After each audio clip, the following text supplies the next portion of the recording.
But with that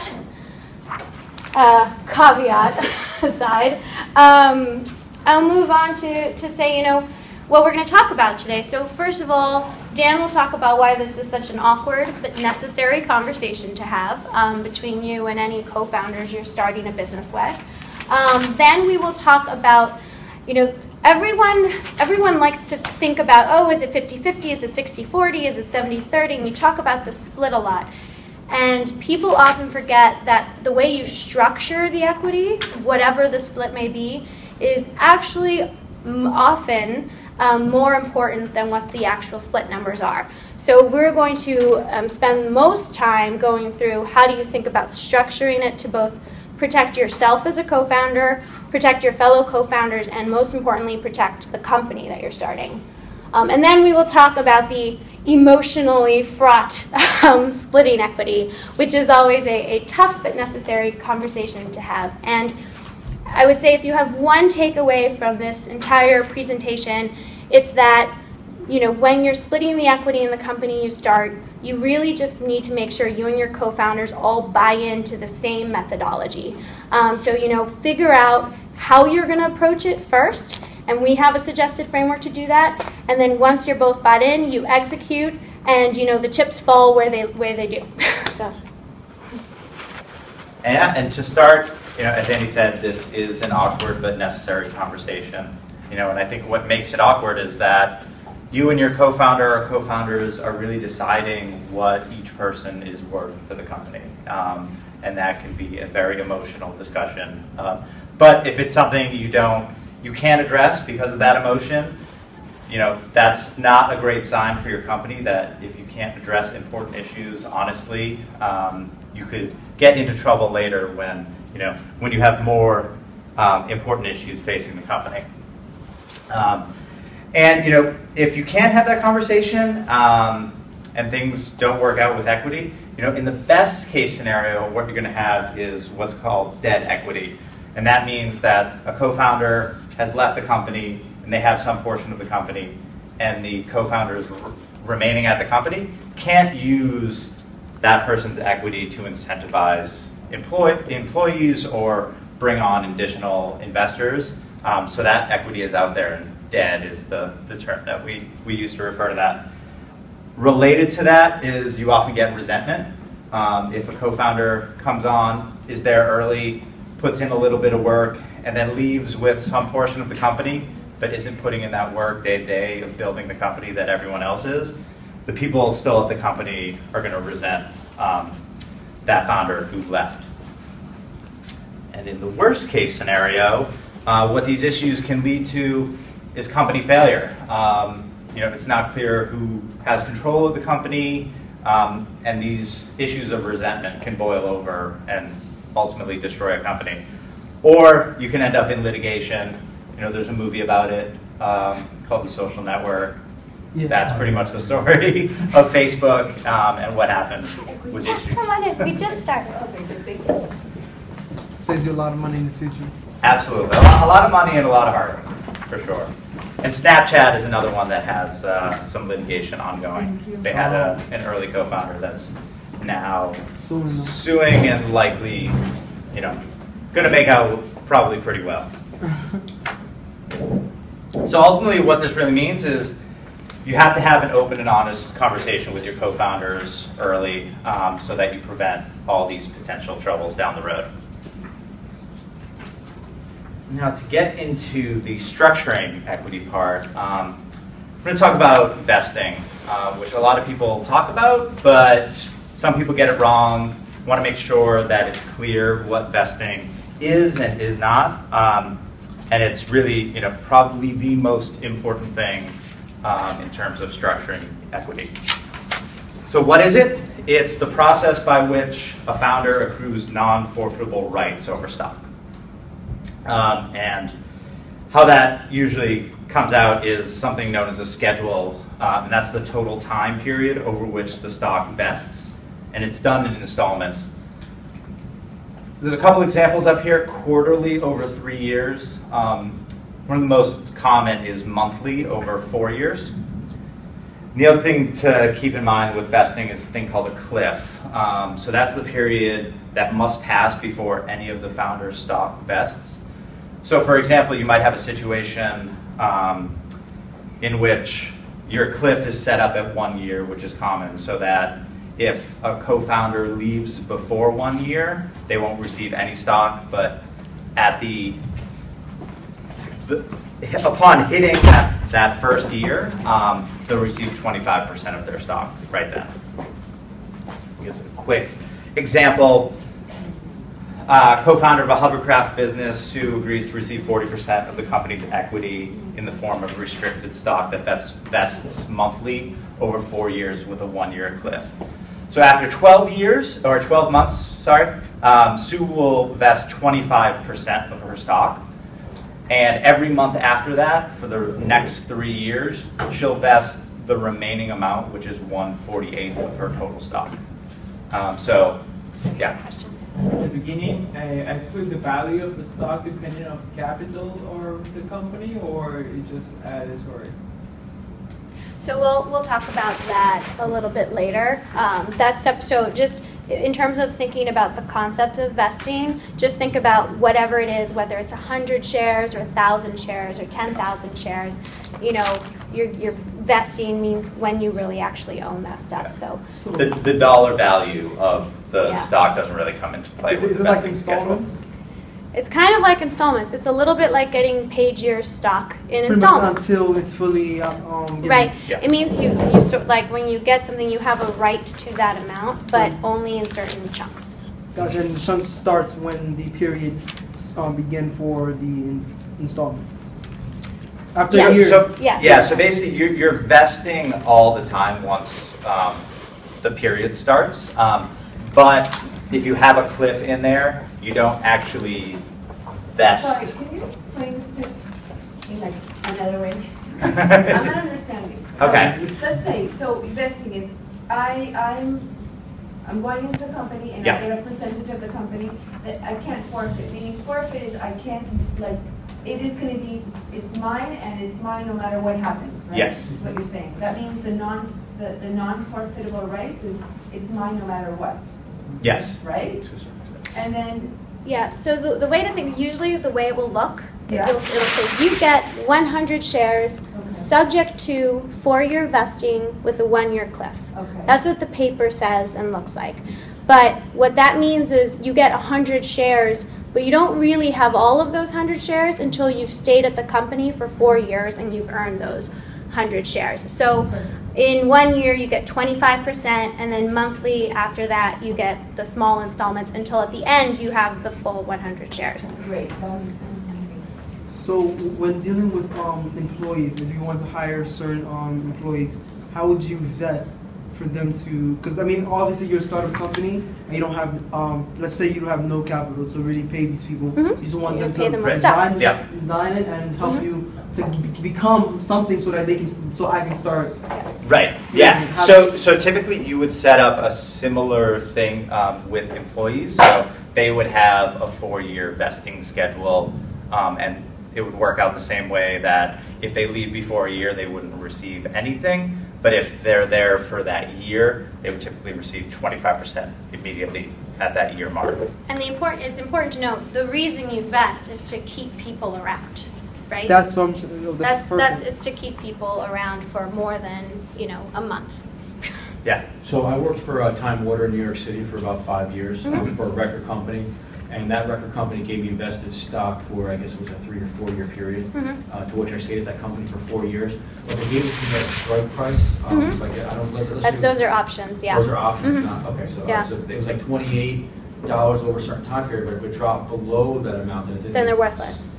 Right. Yeah, those are options. It's important to know we're not talking. Confused to start. No, we're talking a lot about stock here, because usually when co-founders come together to start a company, they split stock and they use a tool called restricted stock, which we'll talk about in a moment.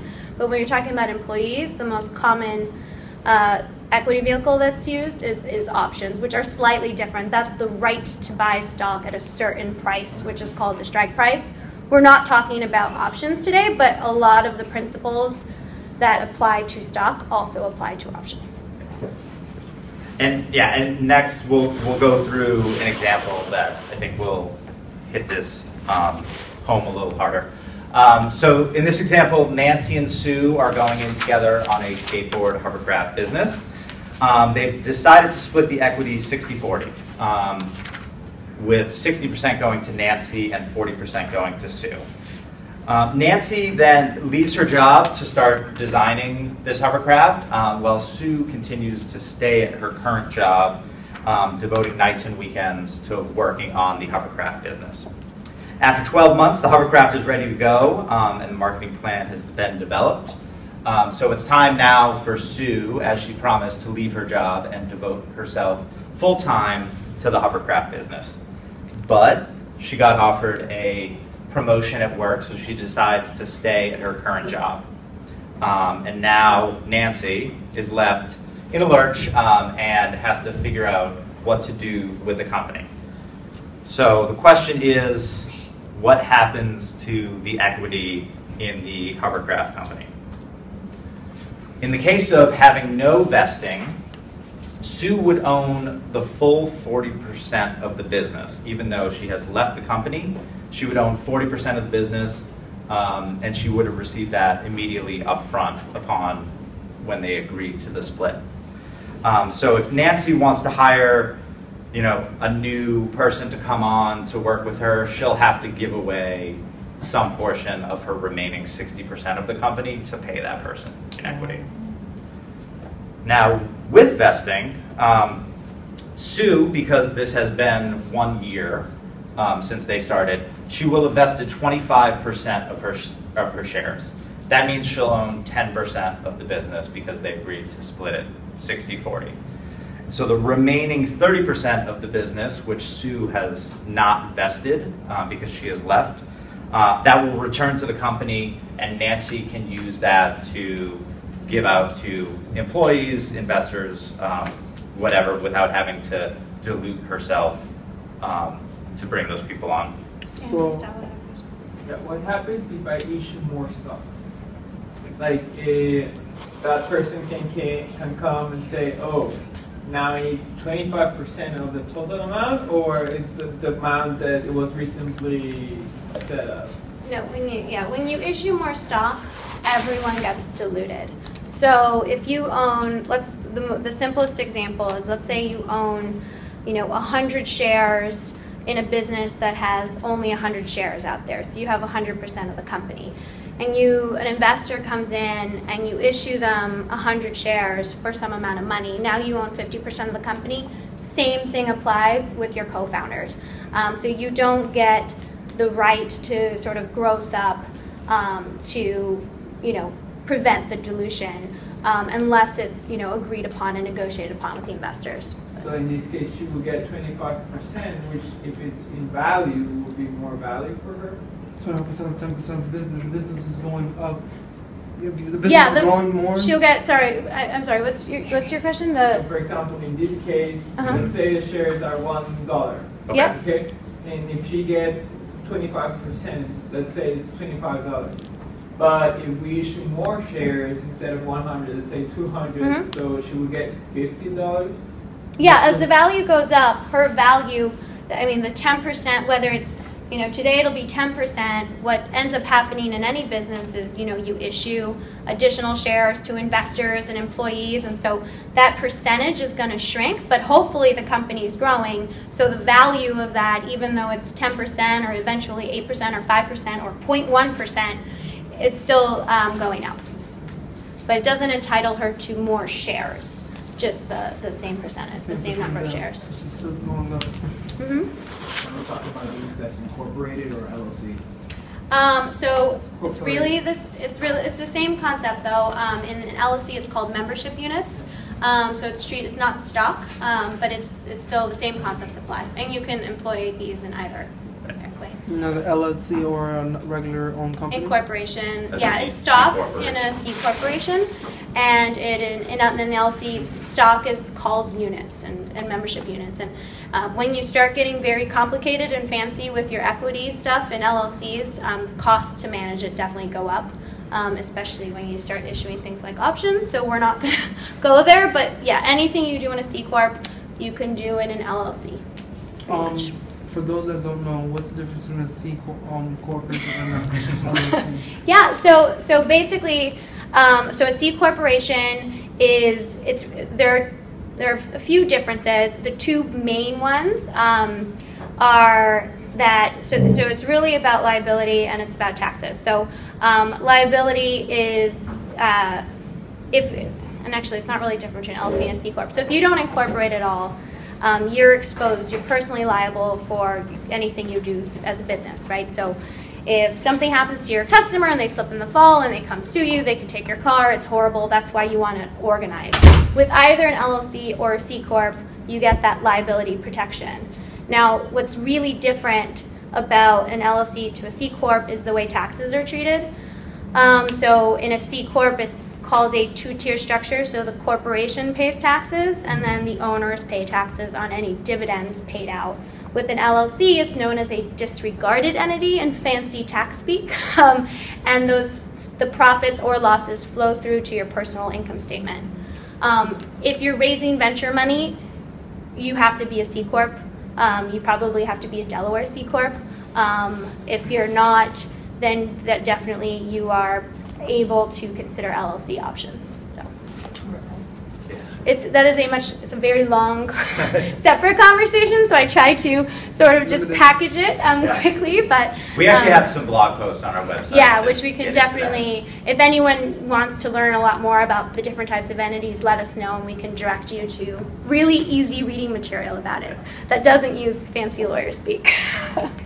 You had a question? Yeah, so who owns the non-restricted shares? These are all restricted. Is it like in this scenario, is it Nancy owns 100% of the non-restricted and then Sue vests her restricted into non-restricted over time? Is that what the vesting is doing? Like who's actually owning this company? Who's actually issuing this? And if that's the case, what happens if Nancy leaves? So right now nobody has unrestricted stock. So in a situation when nobody's raised money and you just have co-founders, probably everybody has restricted stock and nobody has unrestricted stock. And that's fine. You don't need to have like a pool of unrestricted stock. Over time, the people who own unrestricted stock are investors. But that doesn't put them in a better position than the founders who have, all the restricted stock means is it's subject to certain restrictions, vesting and some other structural provisions that we'll get into. So you're saying if this example was turned around and it's Nancy that left, it's the same scenario? Yeah, Even though she's the well, it's majority a different scenario because there are different percentages and Well, other than different that, ownership. Yeah, it's the same scenario. In this case, and even when Sue leaves, Nancy's stock is still restricted. It doesn't like become unrestricted stock. So it stays her on 60%, or if the 75% of the company? Sorry, it's not 70. She Yeah, has 90. after 4 years, if it was just Nancy left and Sue had left, Nancy would have 60% of the company and Sue would have 10%, and the remaining would be owned by the company. Right. Okay.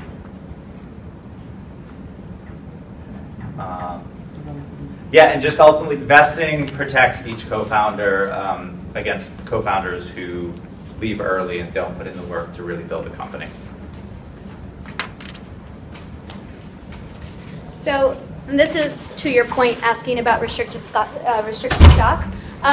So there are many ways that the restricted stock really just means that when the stock gets issued, you also sign with the co-founder, with the person who's going to own a stock, what's called a restricted stock agreement.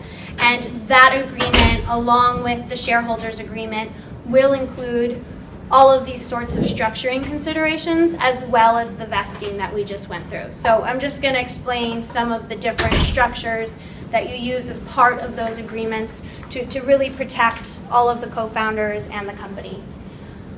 So first of all, there are transfer restrictions. So in the agreement, you'll often see rules about when the stock can be transferred to third parties. And most often in a company situation, when you're starting up with co-founders, it'll say something like, you can't sell your stock to anybody else. If you die, you can pass it to your heirs, but you really can't sell it to anyone else unless the company approves it.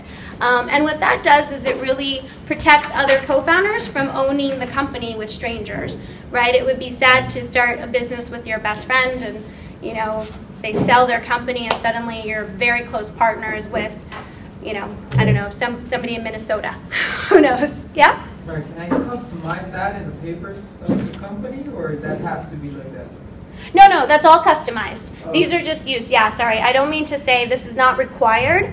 None of these are required. They will just be always highly, highly suggested by lawyers as ways to protect yourself and the company. And I know one of the things I should say is oftentimes it feels like maybe, wait, but I'm a co-founder. I'm subjecting myself to these restrictions, not just my friend. But really, you have to think about it, in its entirety. I think that's the reason oftentimes founders don't enter into these agreements, and then they end up with a problem situation. So, it does really, really protect you, the company, your co-founders. So the second is rights of first refusal. So usually this means, okay, so let's say you do have the right to sell the stock, then the company or other co-founders will have the dibs basically on matching the price that a third party is willing to pay and taking the stock for themselves. And that's, again, same reason, so you don't own the company with strangers. Then there's something called repurchase rights. This is hugely, hugely, hugely important, just as important as the vesting. This gives the company the right to buy back the stock at a specified price. So even if you vested, sometimes you have to sell the stock back to the company. And the most common terms that you see to do this are usually when you've vested stock. So let's say you've vested half of the stock, the company has to pay you fair market value for that stock on the day it's buying it back. So not on the day you were issued it. Now, who determines fair market value? It's usually the company. But what it's intended to do is to reward you for the value you've provided the company, but it doesn't reward you for future value. Yep? Is that aleatory, or there's any circumstance that are gonna require the company to say, okay, I invest this to you, and now I'm gonna take it back? No, this is all just contractual, whatever you decide with the employee. And oftentimes what you will see is, you'll see this provision in the agreement, but sometimes it's in the company's best interest to actually leave that founder out there, with the stock, because they're sort of an evangelist, especially if they're like a famous co-founder and they've left. Think of companies like Twitter, stuff like that. Co-founders are still running around with stock. They're well known. They are evangelists for the company. It makes the value better. You don't necessarily want to buy back the stock, but sometimes you do. So oftentimes the agreements will have this provision, but the company will be able to waive it if they want. And usually that's for vested stock. And for unvested stock, you do sort of have, it's restricted, but you own. You're supposed to own it, so usually you get paid. You've paid something for it, rather, so you get paid back whatever you paid for it, so that you're not left with the company owing you anything. Next thing is board control and voting. The shareholders agreement. Well, let's say you have two co-founders. Usually, it will determine who can appoint board seats. And it will also have you support each other in your choices for board seats. So let's say you want to have the board be 5 people, and you say, okay, I'm in charge of choosing 2, you're in charge of choosing 2, and together we're going to choose a 5th person. And that basically, and I promise, by the way, to always vote for the people you choose for those 2. And that is a little bit of a way to protect yourselves, but also to protect yourselves once you have third-party investors. And that's a provision that's, especially if you raise venture money, that one gets negotiated a lot, because a lot of times investors want a board seat, so the co-founders sort of back each other up to make sure they still have control of the board. And lastly, and this one's really fun. So one of the reasons people are really scared of vesting is they're like, wait, what if I exit and now I only own 25% of what I was supposed to own because I didn't invest it. And accelerated vesting takes care of that, basically. So accelerated vesting means that all of your unvested stock becomes vested all at once when certain things happen. And those things are usually when the company gets sold for founders. So when the company gets sold, in certain cases it could be like if your co-founders push you out of the company. You know, if you have two co-founders and they vote you out and it's without cause, they just don't think you're good anymore, you get fired, basically, all your stock vests. So you can negotiate these types of provisions into your original agreement with the company. And I will note that there are two types of acceleration provisions. They are called single trigger and double trigger. And single trigger? Single trigger and double trigger. And single trigger means just when the event happens. You get bought, you get fired, all your stock vests. Double trigger means like something else bad has to happen to you. So your company gets bought, that's one trigger. Second trigger is you get fired after your company gets bought, or you get demoted, or your job responsibilities change to such a significant degree that it warrants accelerating the vesting. So those are sort of the two different ways. For employees, when you're talking about employees and options, almost always now it's a double trigger. With co-founders, there's still a lot of single trigger. So employees will be a double trigger for oftentimes. Yeah. And for co-founders and stuff like that. Co-founders are often single trigger. Although sometimes you guys have to understand that the way we set, you set this up really carefully for yourselves. But as you get investors, these terms get renegotiated over and over and over again. So if you've gotten a whole bunch of investors, you might have single trigger in the beginning and then have to switch over to double trigger. Or you might have a situation where for larger companies, you might have double trigger for some early employees, but then later employees, they don't have any trigger. And if they get fired, nothing happens. Yeah. They just don't vest that stock and they leave, or those options. And so all of this stuff, I made reference to this earlier, it's found in a couple places. One is, we're calling it the Founders Agreement here. It's also called a Shareholders Agreement.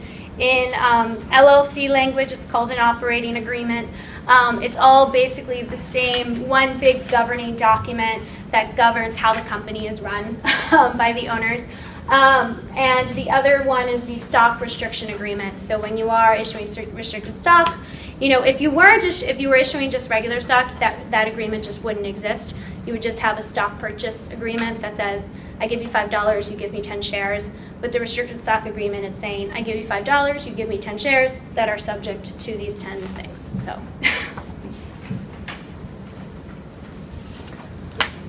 So this brings us to our conversation about how to split the equity. So we've talked about there are all these legal fancy things that you can throw into the agreements to protect yourself, but this is where co-founders shed a lot of tears talking about, should we be 50-50, should we be something else?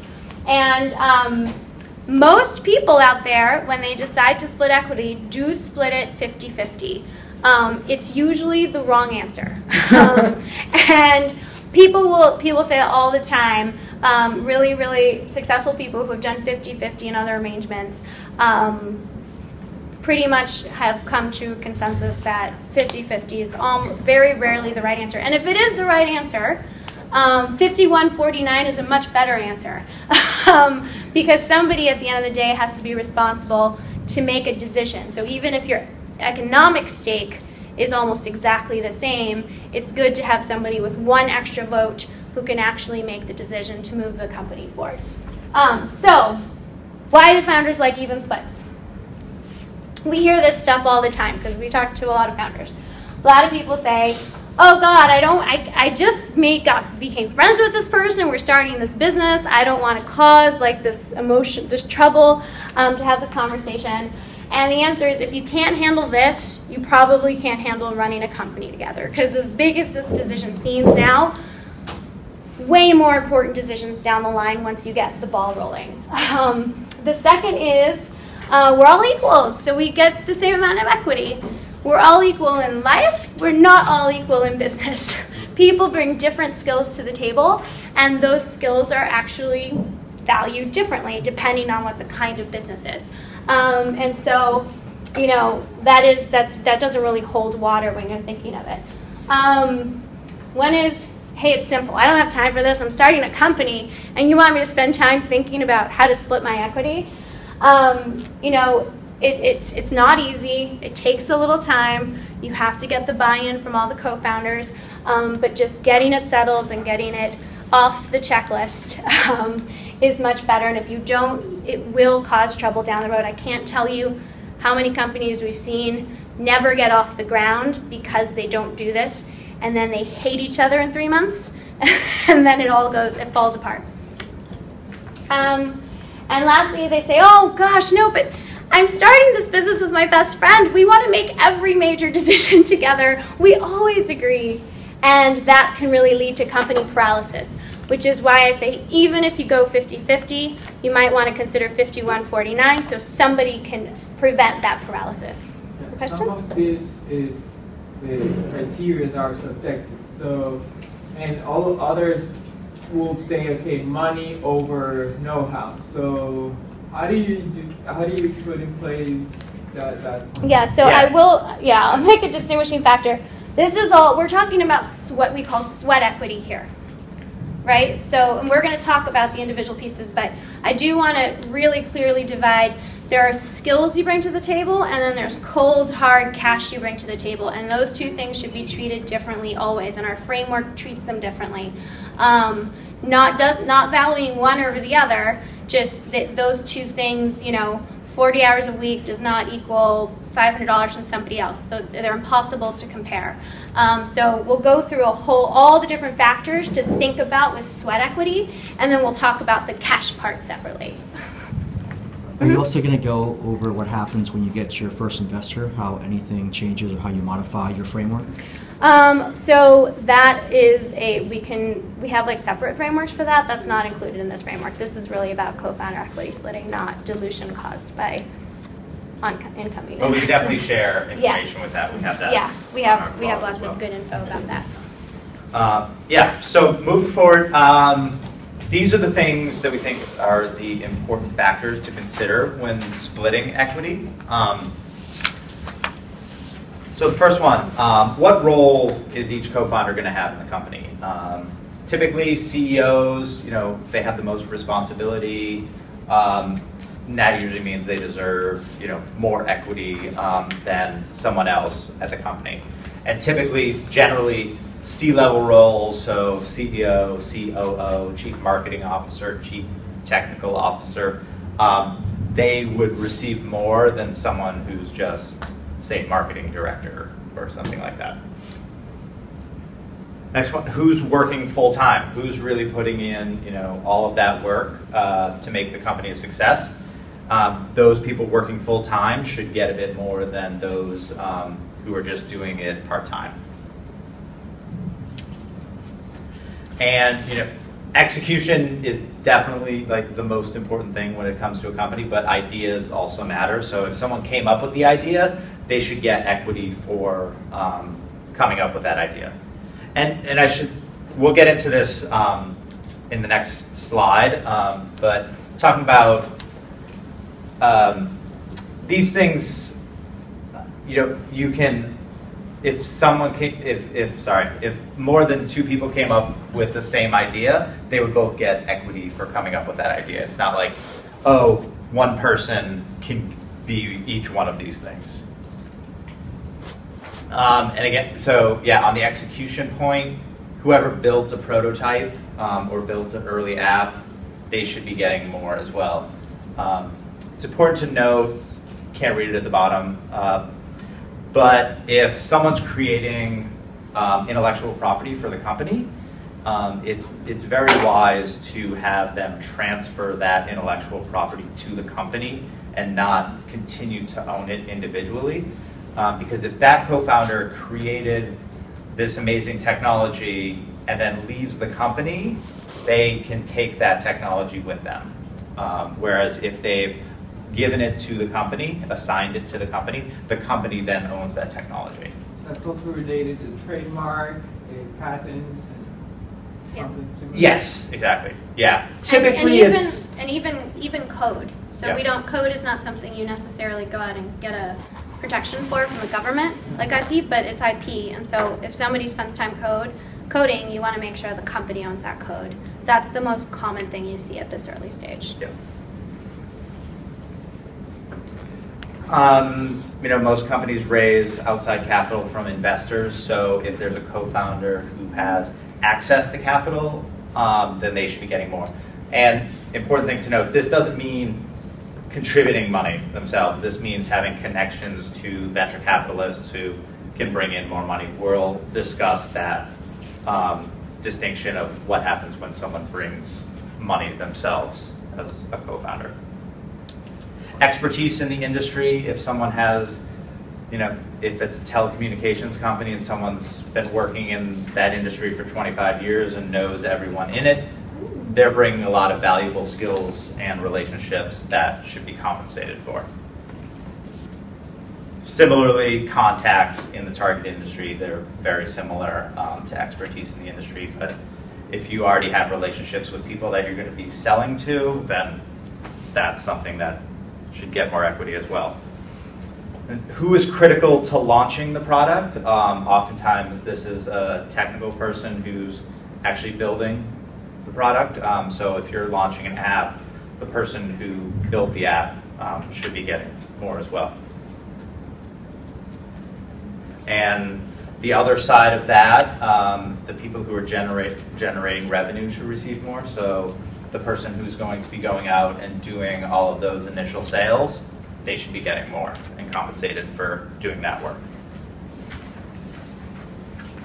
So we are going to introduce you guys to our framework that we suggest. And again, what's most important here is that you and your co-founders or future co-founders agree to a framework. This is our proposed framework. Bear with me for a second because I'm going to walk you through it, but then we're actually going to pull it up and do an example together, which will really help you sort of nail home, the concepts in it. And I should say too that even though we have our own factors, and this is based on the factors that Dan just went through, you can use our spreadsheet to modify those factors. So if there's something unique to your business that's really important to it that you think should count, you and your co-founders can easily add that into the framework or change one of our things to yours. So, all right, so first we're going to talk about sweat equity. What are people doing when they go to work, and how are they contributing, and how should that affect what kind of equity they get? So the way it works is each factor, the role, who's working full-time, all of that stuff, gets assigned up to a certain number of points. Then each co-founder is given a certain number of points for each factor. And they don't have to add up, right? So if the total is 10, one person can get 10, and the other person can get 7. So you don't have to worry about that because it's a sums game. Anyway, then each of the co-founders' points are added up that you've assigned them, and that we call the sweat equity sum. And then you take that sweat equity sum and you divide it by the total number of sweat equity points that have been assigned. So that's essentially your percentage of sweat equity that you own in the company, or our sweat equity share, as we call it. Yes? Is there a formula that you guys made? I know that's a formula, is like a numerical or a formula that I can write and actually calculate? Yeah, we're gonna go through it after we go through this. We're gonna pull up the spreadsheet that does it, and that's what we're gonna email to you guys to make it really easy. Yeah. So that's the sweat equity share. Hi, come on in. Separately, some co-founders, it's very common for some or all co-founders to contribute cash to the business. And so we calculate what their cash portion of the business should be. The first step to, figuring out when they invest cash, how much of the company they're going to own for that cash is the hardest step, because you actually have to assign a valuation to the company. Now, when a company is this early in its infancy, it might just be an idea around a table. How in the world do you assign a valuation? And there's no perfect answer.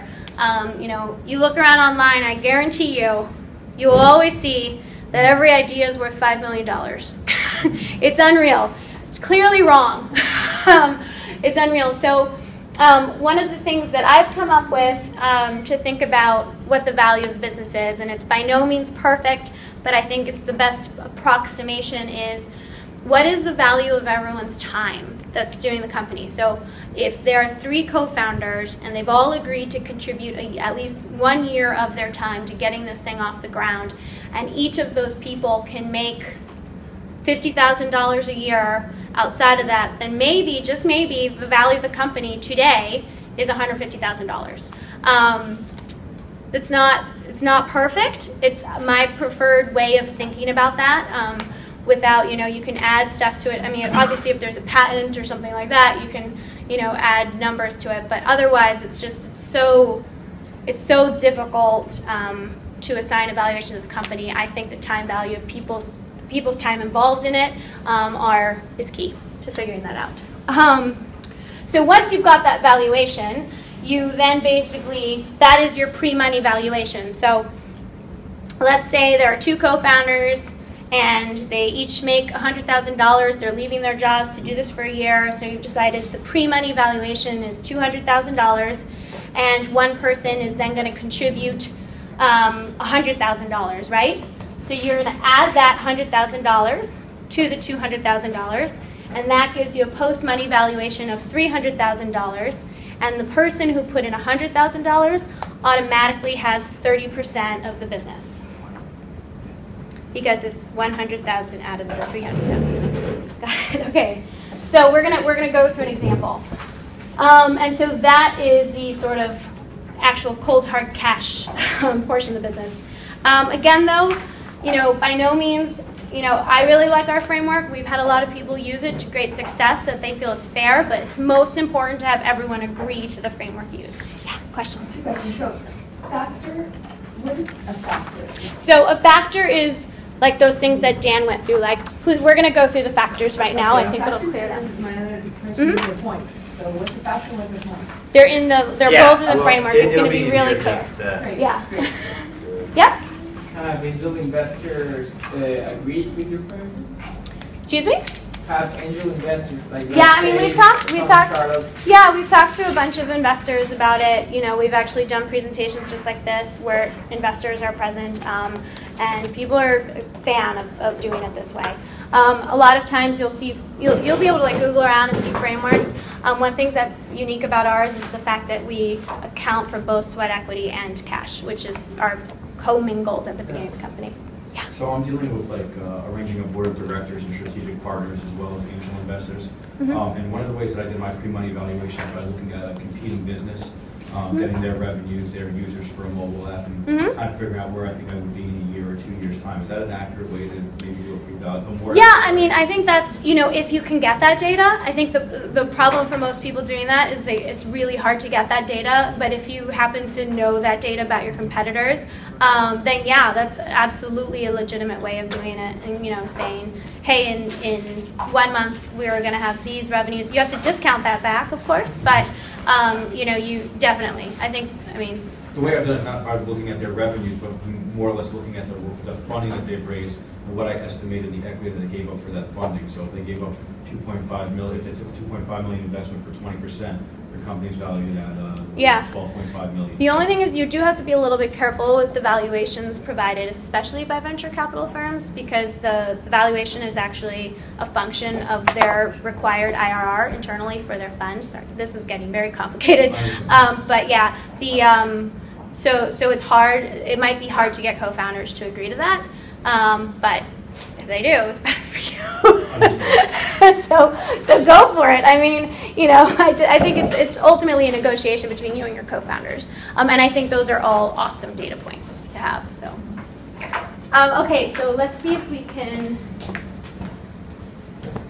we increase the size so everyone can see. All right, can you guys read that? Yes. Okay, perfect. Okay, so these are what do we call them, factors on the left, and then these are the points we're going to assign in the boxes. So we're going to put stuff where there's yellow. So we start out with everyone gets 10 points for being a co-founder. So, you know, let's say there are two co-founders, and I think we should invent a company. I think we should design this chair or something. Maybe we're gonna sell this chair. We're designing to sell this chair right here.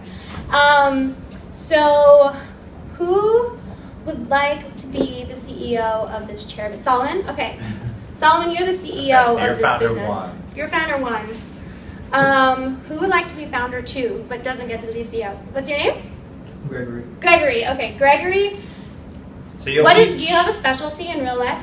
Like, are you a coder? Are you a technical person? Or I code. you code? Okay, so this is perfect. You're going to be our CTO, and we're not going to design a chair because, like, we're doing a mobile It'll be a app. chair app. It'll be a chair app. Perfect. Okay, so we've got a CEO and we've got a CTO.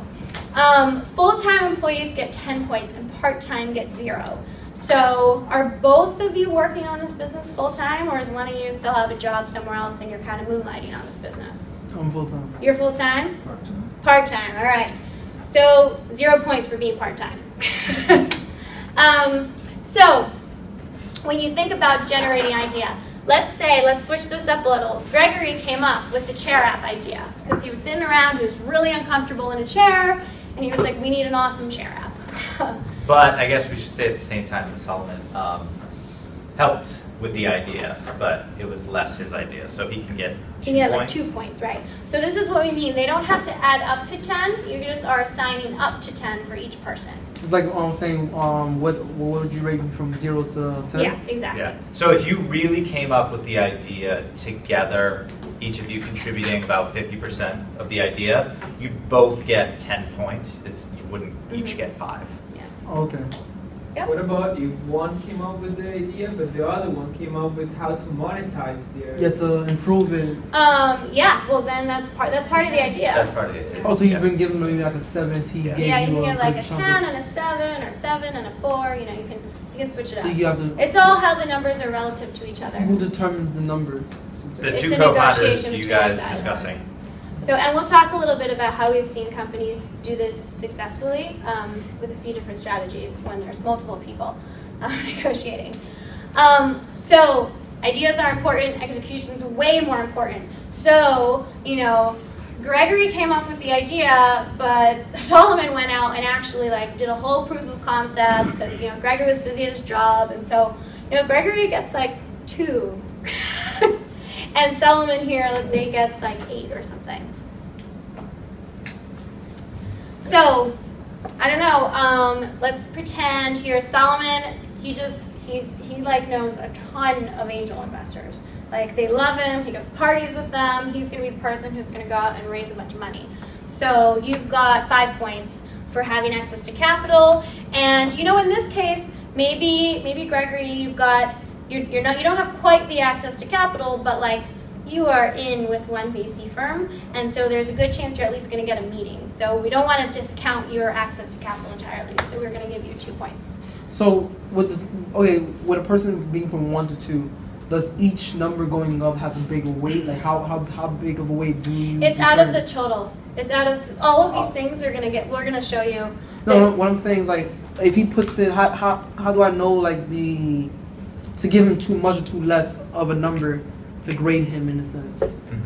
Well, you can play with them and see how they come out, but what's important to note is all of these things, they get added up down here, and all it really is you see how this is Salmo sweat equity points? Mhm. So this is you and this is Gregory. At the end of the day, it's just going to be what this number is over this plus this. Yeah. But in terms so the more, of yeah, sorry. in terms of you and your co-founder figuring out like who came up with more of the idea, that's a discussion that you would have to have with your co-founder. Okay, that's the question I had. Yeah, Yeah. and again, sorry, and we'll talk about strategies for that. Okay, perfect. I think the question, and I also have it, what's the scale? If there is such a scale from 0 to 10. Yeah. Because Yeah. otherwise it's very subjective to say, okay, And This is a very subjective process. There's no, and it's ultimately it's a negotiation between you and your co-founder. So we can't. but it helps put in this larger, more objective framework. Okay, so this is the beginning process to the finalized spreadsheet that you actually have to fundamentally put into the company. Yeah, well, yeah, and you'll see how the numbers get affected at the bottom here. It'll show you what the splits come out to. Yep, sorry. This is done if we're co-founders, we would sit down and do this together. So Yes. we're gonna, yeah, so that's what we're gonna talk about strategy. Or So I'll we just each do talk our about own. it now because you guys are all, so we've talked to companies who sit down and do it together. We've also talked to companies where each co-founder goes away, does it separately, and then comes together and compares their sheets. And that, by the way, is a very useful conversation to have because if you both come back saying you're the CEO and the other person is something else, then you've uncovered an issue of disagreement that you should agree to. So definitely, people do it successfully either way. It really depends on your relationship with your co-founders and what you're most comfortable doing. And just overall, the most important thing is, with this discussion, regardless of how you set it up, is that you're being honest with each other and honest with yourself. Okay, so honesty is the best policy. Yes, for sure.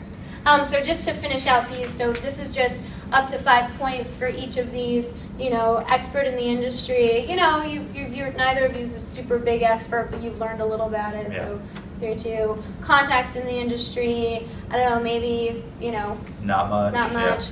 Critical to launch. Well, I mean, Gregory's going to build this app, so maybe he's going to get 5 points there, and Solomon's going to get like a couple points because he's got to go out and start setting up sales contacts and stuff. And then this Solomon, is doing all the sales. Gregory just built the app, is not doing that Now, much. okay, so with that being said, if I want to start a company that I hire artists to do something, but I'm the one going out to different events, different galleries, trying to put those designs that they paint for my my item and go out with it. Mm-hmm. How would I just give them a 0 or a 5, or like a number between?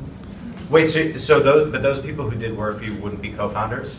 No. Okay, so then this isn't they applied wouldn't at be included in this discussion. Oh, at all? Yeah. Yeah, this is really for co-founders. For employees, it's a negotiation with them about what's fair, given what Gotcha. they're doing. Gotcha. Did I see another hand? Okay. All right, so when we go down here, so as we discussed, so these things add up. These are basically summing, and then this is the share of sweat equity that we talked about, So the way we split it out, it's actually almost exactly 60-40, right? And the sum. Oh, sorry. The sum is over here. I'm blocking it. What's the sum? So basically, the sum is the total number of sweat equity points assigned. So in Solomon's case, that's 57 over 94 is getting him the 61%. And that 94, I mean, that could, depending on how you assign points, that could be 65, that could be 103. And There's no set value and my there. percentage would be the same. Yeah, it just depends on the points for each person over the total, but the total isn't out of some set number. It depends on how you You assign formulate it. points, yeah. Yeah. Sorry, go ahead, Greg. So what about accounting for like assets? Like let's say if it's a tech company, somebody bring in the domain or the website or the hosting or all of the things that are necessary to start the company without spending too much expenses up front. So that is, so if one person has paid for a hard asset and is then going to contribute that hard asset, and you're really just talking about reimbursement, or like you paid for something on the company's behalf, that's cash that you're contributing. So that's not sweat equity. So if you went out and you decided your company was going to be called Chairs Are Awesome, and you have a trademark on Chairs Are Awesome, and it costs you $900 to do that, and you're giving that trademark, then you could say, really what you did was, it had nothing to do with sweat equity, right? What it had to do with was you contributed a $900 asset to the company. So I think it's a combination. What he's saying is, it's not so much a combination of like sweat and Cash. cash. Yeah, we're about to talk about the cash. Yep. Sweat Yep. and cash. Yeah. Can the co-founders create like a criteria based on each point? For example, the ability to fundraise. We can say, okay, if I met with 25 people, but I just did $1,000, and you just met with one VC and you made $1 million, that will change the value of. And that's what we mean really. It's like you and your co-founders know the situation best. So we can't sit here and say, 100 investors, you get 10 points. If you know one investor, you get 1 point, because that one investor might be The big bringing investor. the big investor. So, that's why you can't really ever make it objective where we can give you hard rules like that. But you and your co-founder know, like, who has access to capital among, between the two of you or among the three of you. I mean, that's, if you're being honest with yourselves and with each other, you know where people rank on these various criteria. I know you guys were going to mention something about the difference between cash, cash and actual assets, or what you bring to the table, right? Okay. Yeah. Yeah, we're about to get to the cash portion. We have a question here. At what point can this be reworked based on performance measures? That is a great question, and I think what's interesting is, there is a lot of talk right now in the industry about, do we set up the equity now? Do we really wait to see how people perform? And this, so some people do use sort of dynamic models where they do this every once in a while to see where things land, because people's roles within the company might change. It's more complicated from a documentation perspective to set up like a dynamic equity thing like that. The other way to protect yourself, again, is using these structuring mechanisms that we talked about earlier, where, first of all, if you leave the company, hey, if you set up vesting correctly, and Solomon, maybe he's full-time, but maybe in 3 months he's like, I'm out of here, I really like sofas, I'm going to start a sofa app. And he hasn't vested anything. So even though he was a CEO, he leaves with no equity in the company. So there are definitely ways to protect yourself with the structuring pieces that should always be in the back of your mind when you're thinking about these splits. So when you're going back to his previous question, if you have the trademark, right, are you valuing it at your cost when you originally got the trademark, like your lawyer costs? Or are you valuing it at the current valuation if that trademark is worth like 10 times the lawyer cost? Right, so the chances that there's a difference in that at this early stage of the game when you're setting up the co-founder split is almost, it's near zero. Right, because this is like between you and your co-founder, so you would have had to build a brand that's worth 10x before you had this conversation, and we hope you had this conversation before you built that brand, because otherwise you've got way bigger problems. But I guess you could have a situation in which, say you bought a domain 5 years ago and you've just been sitting on it, and you paid $500 for it, and now you could sell it for $5,000. Yeah, or you paid $10 for it originally. Yeah, that's a good point. And you might say, yeah, no, I'm giving it to the company now at today's value, and maybe you do a market check on it. So maybe you put it up for sale, see what kind of bids you get, and then actually donate to the company or give it to the company for that same price. Right. So for example, like what if like I'm the programmer and I develop like a TV app, right? Does that go in the sweat equity column, or does that go into the capital contributed column? Even though it's my own sweat equity, that app in the marketplace has value. It's already generating revenue. That is, if it was for this business, that is sweat equity. Okay. If it's something that, if it's an asset you own because you created it before that you think it's going to be useful in this business, and so you're essentially giving it to the business in exchange for equity, that counts as really a cash asset. Does that make sense? Yeah.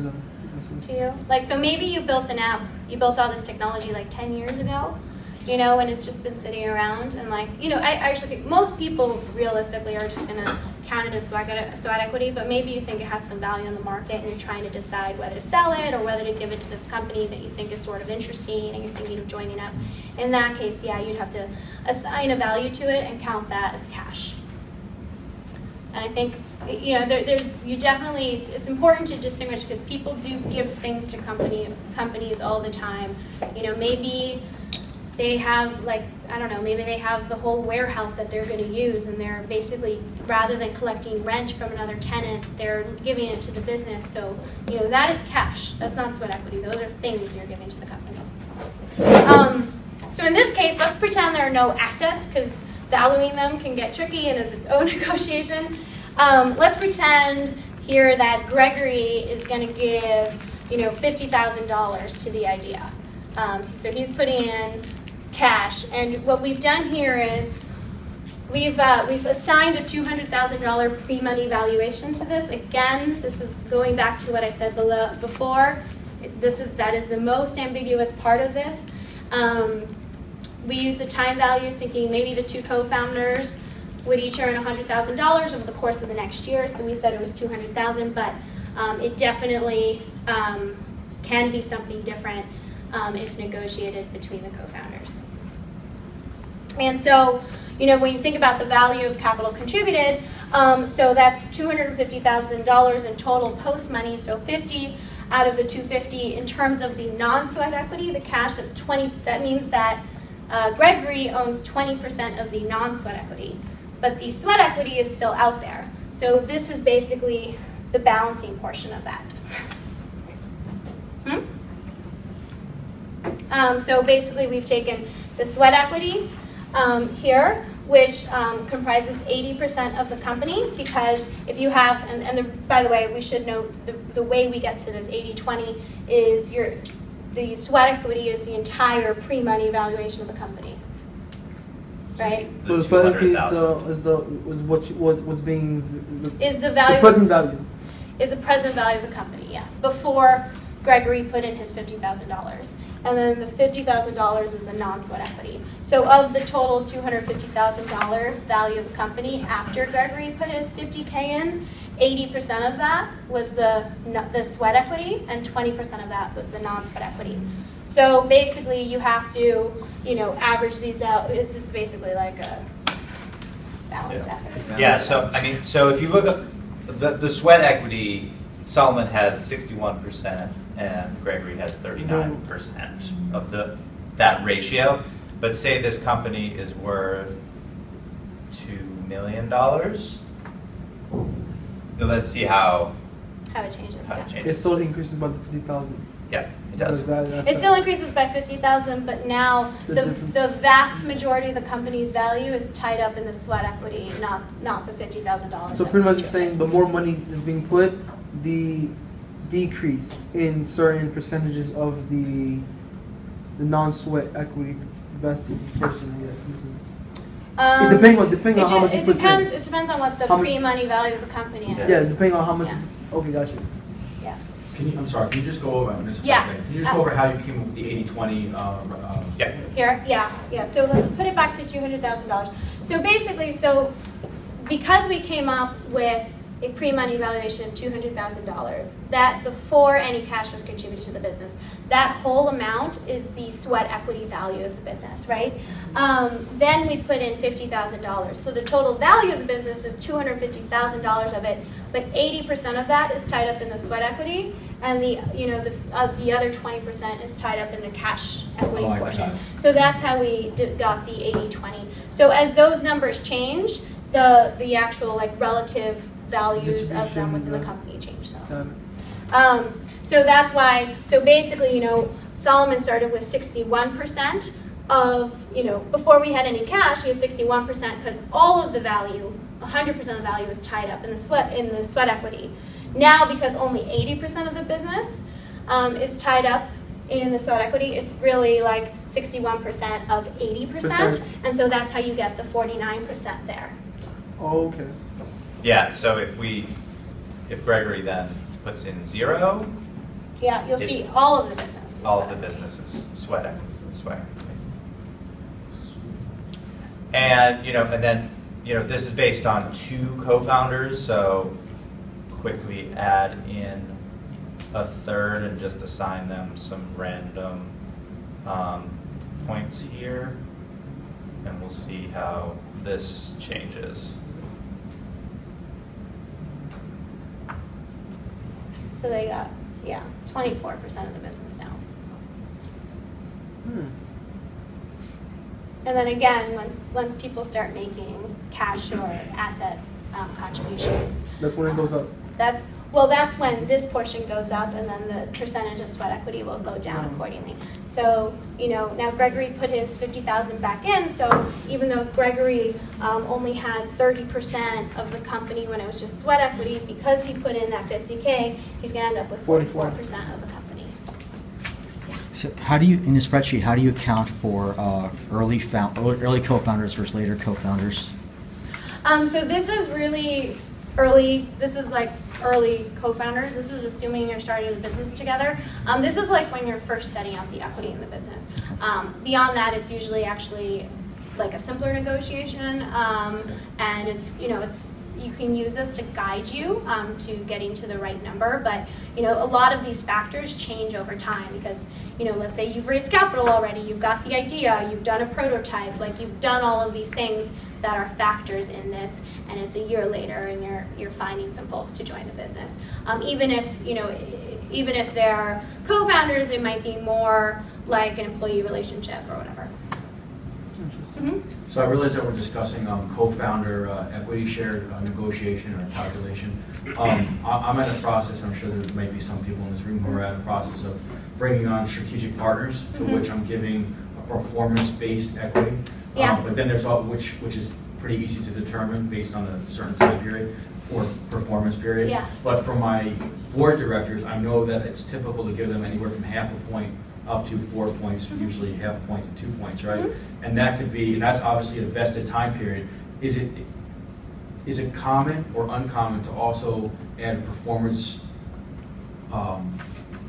criteria to a board member, or is it just strictly a time period vested interest? So with board members, we Got usually it. see them more time period oriented, and advisors as well. Strategic partners for sure. So basically what he's suggesting is, you know, we talked about time-based vesting here. A lot of times if you bring on a strategic partner or a consultant even, you might have like milestone-based vesting where you say, okay, I'm going to give you 100 shares, but they only, you know, only upon completion of certain milestones, or milestones and time. So, you know, these are all different agreements. This is like it's a hard. People don't like to talk about what kind of equity they give, so it's hard for everyone, I think, to figure it out. But the companies I've talked to, usually advisors and board members are more time-based. Time-based. Yeah. And the 0.5, the half a point to 2 or 3 points is typical? I've heard those numbers a lot. Goes down obviously as the company grows. But I was going to say all those shares, all that equity is diluted as it gets investment, right? The board members included? yes. With the co-founders? Yes. Okay. Everyone. Yeah. A quick question on So the equity that was put into if we do the structure, that's I'm opening equity. So the equity that they put in, they get a bigger percentage, let's just say that ends up being that they get more points on this. Then the money is, the business doesn't owe them any money. That percentage that they have in the business takes care of what they put in, what they invested. I'm sorry. So you're talking about if somebody's putting in cash? Yeah. Yeah, they're receiving equity in exchange. But if they're giving you a loan, then it would be different. You'd have to pay them back. But if they're just giving you money in exchange for equity, once they've given the money, they get the equity. Okay, and if it's a loan structure, then that's totally something else. Yeah, loan loan structure. structure. In there. No, loans are not part of the equity. They're not part of the equity at all. In addition to the equity structure, you need another, like whatever it is. But in all they get, you need a contract. You need a contract with your loan provider, but that is completely, we call this, so when you get the results. Yeah, but even if you're putting in some cash for equity and some cash as a loan, assuming it's not a convertible loan, which converts to stock, but assuming it's really just a loan, that's not on the capitalization table, right? The capitalization table is what we call basically who owns, when you figure out who owns what stock in the business, and it's a little spreadsheet every company keeps that shows how many shares each person has. That loan is not on that thing at all. It's like a separate line item, like a second separate account. part. In fact, it's on the other side of the balance sheet, right? Or it's on a different part of the balance sheet, rather. Separate account. Yeah. Okay. I was going to say that the loan, it has for a period of time, and it's based on debt. It has nothing to do with equity. Equity, yeah. It's a different. No, Yeah. So you don't have to worry about giving them shares or anything. Great. I just had a question about the setup. So this just the co-founder role. It all depends on the business, right? Like for this instance, it's a tech-based business, but if it was something else that required an engineer or different skill sets, you would. Yeah, and that's where we really encourage, like this is really set up. We work with a lot of tech businesses, so this is geared toward a very common situation where you do have a CEO and a CTO. But it could be that some of these criteria are not applicable, and so we encourage you to think about what is applicable to your business and change the stuff on the left. The math will still work on the right, so you're free to change what the factor is that you're thinking about. Maybe generating the idea isn't really a big part of it. It's not like a unique idea, but something else is much more important, like designing something. And you want to. Yeah, you might not have a tech company. You might have a fashion brand, and so that person who would have been the CTO is chief creative officer instead. And so, okay, but is there a difference? Can you use this model in a merchandise company and a service company? Yes, absolutely. Yeah. Okay, so they use the same model. Now, you can use the same model. You can use this for any kind of company, and you can just change the criteria on the left, the factors. Okay, because I'm trying to figure out. Or add factors. I'm working on a shoe company now, and working with employees. Because how do I determine an artist that has more following or more skills than another person that has the same value but isn't bringing as much? But are those people co-founders? That's the thing I'm trying to figure out. Should I bring them in as co-founders or should I just bring them in as employees? That wouldn't be. Right, That wouldn't be. Yeah, that's fine. Neither. Those aren't. Huh? Those are neither. It's just like a relationship. Yeah, those might be consultants. They might be employees, but typically they often wouldn't be co-founders. They'll be co-founders, right? They would not be. They would not be. Yeah. Remember, co-founders are your partner in the business. It's the people that you're in the dirt with all the time, fighting the good fight to build something amazing. It's a big deal, and this is very much for really early days when you're setting up the company and trying to decide, how to split that equity. It's not for later days for employees. It's not for later days for advisors or board members. Right? So, of course, yeah. I don't know if you signed it. Are there? Yes. Does the percentage of equity carry over to voting when you have That is a great question. Co-founders, and can they outvote you based on their? Yes. So at the simplest level, the answer is yes. And in fact, I should say with restricted stock, like even stock, let's say you have 50% of the company that vests over 4 years, you still get to vote as though you own 50% of the company. So that's an important thing to note with restricted stock. Even though you don't have the sort of unforfeitable rights to the economic ownership, you do have the voting rights basically while you're at the company. So yeah, at the simplest level, if you have one class of stock, common stock in a business, the number of shares you own determines, the percentage of the company you own determines the percentage of votes you have in the company, right? Over time, you can add additional classes of stock that have different rights of voting. Certain very big companies, Google, for example, is known for having super voting stock. So like the founders there, they get 1 million votes to 1, basically. And so there are different tricks you can make over time in order to be able to retain better voting ownership, I guess. But you usually only have the leverage to do that if you're really successful like Google or Facebook. Most companies, you do, and it's very common for the founders to lose voting control of the company over time, and that's okay too. It usually means that they've been a runaway economic success, which, is important to people. Yeah. If you start betting the shares in the first year, in that year, will be in the loop about the decision making, or how it works? If you're vesting the shares in the first year, yes, absolutely. So like I said, if Solomon and I are co-founders in a business, and let's say, we split it 60-40, Solomon got 60%, I got 40%, even though I vest over 4 years, so let's say at the end of year 1, I really only have economic ownership of 10%. I vote with that 40%.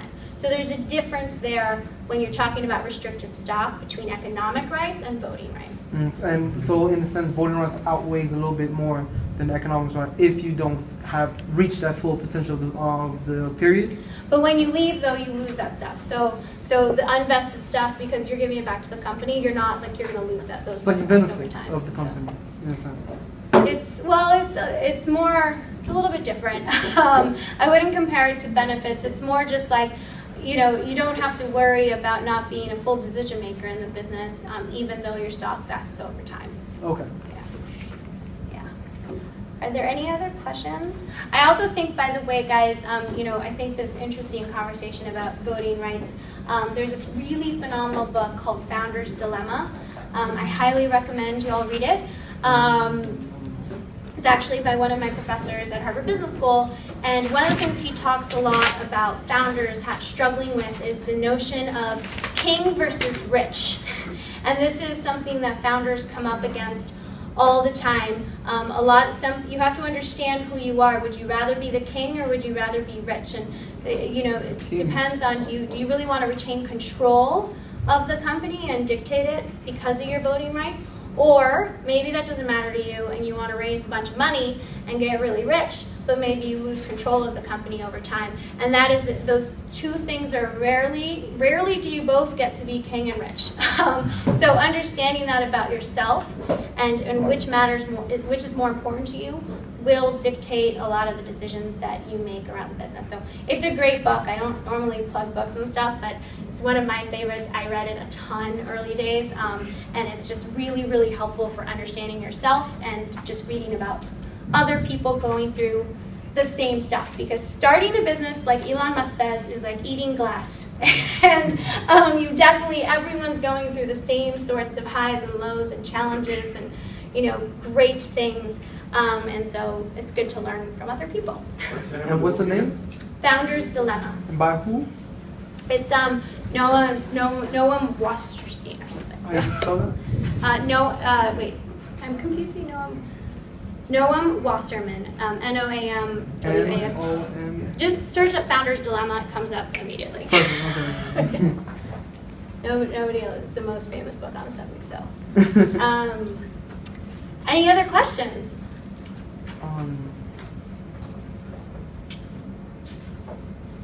All right, well, we're around. So if you have questions, we have our business cards here. If you have questions, we're happy to answer more. I know, thanks for bearing with us. I know this legal stuff is like not sexy in any way. So we hope we helped you figure out how to approach this a little bit more.